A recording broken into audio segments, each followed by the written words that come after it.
talked about the running game and possibly utilizing your legs. Obviously, you didn't do that as much last year at Arizona State. Is that something you're kind of wanting to get into more here at Cincinnati? Yeah, definitely.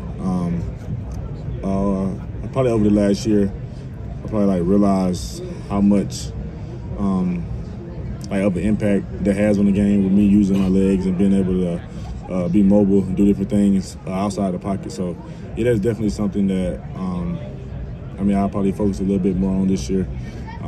It just depends on the situation though. What has this transition been like? This is your second time transferring. What has this transition been like? Yeah, it's been smoother this time. The first time around, I tried to figure out different things, and I transferred after the spring, so it was a lot of a time crunch for me. So, but this time around, I got in late December and early January, so I had some time to get some chemistry with some of the guys and earn my spot as a leader, and just let the guys know and see how it worked every single day. So having a guy like Xavier Henderson and with you now, how does that help this transition? Yeah, it definitely helps me because he played with me in 2021 year I started at Florida, and just having a guy like him who has some experience, he's fast. We definitely have a lot of chemistry. I threw a couple touchdowns to him over the past couple years, so I'm excited to see what we do this year. Walk us through those conversations, like with Xavier. If you and Jordan Young both all played together at Florida, right. Did you guys have any conversations with Xavier trying to get him here, and what were those conversations like? Yeah, definitely. Just let him know, what he would be getting himself to if he came to Cincinnati, and that's just having a really big support system, and that's something that we really pride ourselves on, is just having a really good support system, and just working hard. And we got Coach Nico in the weight room. He's probably one of the best strength coaches in the country, and that's what we were looking for, just being able to work hard and get back in a great winning program. Is Xavier the deep threat, or are there multiple deep threats? We got a lot of deep threats. We got some fast guys on the outside like Xavier. We got D. Wiggins that came in, transferred from Louisville. Donovan Ollie, he's a big, strong guy who can make any catch on the field. Then we got a lot of fast slot guys that we got in transfers. So, I feel really excited about us. Can Evan Prater catch the ball? Yeah, definitely. He's probably one of the best athletes that we have on the team. So, him moving to receiver, he'll definitely help us out a lot. What have you been able to see from transition? You were just throwing next to him a few times. Now you're throwing balls to him. Yeah, Is that weird? Yeah, no, it's definitely a little weird, but we make a joke out of it most of the time. So, we all are on the same page about it. So we get extra work in. So, he's getting a lot more comfortable at that position. What have you been able to see from Evan at that position so far here since making that transition? Just his versatility, and he's smart. He played the quarterback position, so he knows the areas of the field that he need to be in, different type of zones, when to sit down, when to keep running. He's a smart guy, so he definitely gonna help us out. You probably have one of the better looks today. Can you take us through your look and your bow tie? It started with the shoes though. You can't really see them right now, but they're platinum kind of. So I tried to go with a white and platinum shirt to kind of match it. I got the gray suit, different kind of bow tie. Try to mix a little color in there, and the chain right here. So I'm obviously number 5. My dog name is Cinco. So I got the big Cinco for him, and I may change the numbers in the future, so I got a little 5. I can change that. So I heard your dog's kind of big. He is big boy. He probably What is it? He's a pit bull bully. He probably 105 pounds. But he's in shape though. He's in shape. So you don't need security? Oh no. I'm good. I'm good. I feel protected with him. So when talking to recruits and commits, one thing I hear brought up a lot is the relationship they have with this staff. Mm-hmm. How does the culture that Coach Satterfield's building help with the transitions, with bringing in 21 transfers? Yeah, it's different for me, honestly, just coming in, just seeing how well the whole staff operates as one. They've been together for a while. That's something that is really important right now, especially to me in my career right now. I'm just looking for a very stable environment, stable coaching staff. Like you said, for recruits, that's probably one of the most important things. Building relationships and having people around you that are honest and they're gonna put their all into you, honestly. Are you taking a different mindset into this season at all compared to your past 5 seasons? I mean, I would say you have to, just because you learn more each and every year.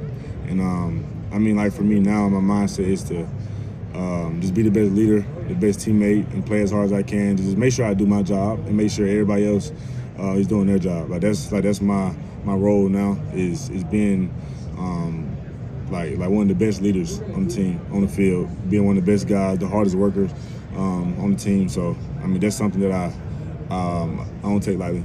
Emory, with only one returning starter, you're new, coach is new, most of your receivers are coming from different places. With all these moving parts, how do you assemble this into offense on September 2nd and make it all work? Right. So, like I said, it's my third school, transferred twice. So, I learned a lot about how to become a leader and how to get guys to corral around you and be on the same page. So, I mean, basically just coming in, like I said, just earning my spot as a leader, showing guys how consistent I work every single day, and you're going to get the same guy every single day. And, I mean, just getting the guys on the same page with me, just basically just coming up with a plan, just getting the extra work in and being consistent with that. Walk us through your relationship with quarterback coach Pete Thomas and what's that been like for you? Yeah, that's my guy right there. So, I mean, me and Malik Cunningham, we were really good friends. We actually have the same quarterback trainer. So we actually talked through a lot of things, talked about Coach Thomas a lot, and Malik had a lot of great things to say about him. That's why I put all my trust in the Coach Thomas. But, I mean, our relationship is great, honestly. I mean, we talk outside of football. I mean, we're very comfortable with each other. I mean, he knows the game. He's more of a younger coach. So he can relate to me a little bit more. So, I mean, I just appreciate him. I'm ready to see what we can do. As a newcomer, do you guys feel like you guys are kind of maybe under the radar? I'm sure you guys see the preseason poll and all this stuff. Are you guys under the radar in the season? I wouldn't say that because I see what we do. I see how hard we work. I see the team that we can be every single day. You know what I mean? So for me, I have very high expectations for us as a team, and I'm ready. I mean, I'm excited to see us go out there and play on Saturdays. Since transferring in, what's been some of the main things that people have told you about game days at Nippert Stadium and all the historic surroundings around the stadium? What have been some things people told you about that aspect, former players or whatnot? Yeah. Well, like from seeing it, Nippert Stadium is not the biggest stadium, of course, but they always told me like that's the loudest stadium they ever been in. All the guys on the team tell me it's the loudest stadium they ever been in. Even some guys I know that played against Cincinnati in the past year said it's very loud. So I'm excited to see how the fans come out there and pack out a nip. Brady Drogish and Barry Jackson are two true freshmen that had a really good spring game. What's that relationship like with Brady in the QB room and also the development of Barry Jackson? Right. Brady Drogish, that's my guy right there.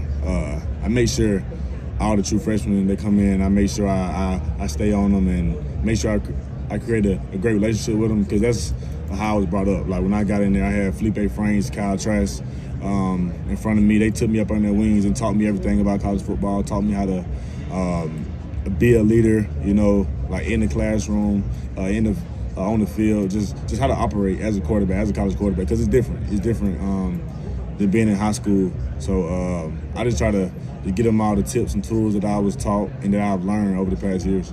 And Barry Jackson, he's a guy. He's from Georgia with me, so I've been knowing about him for a while.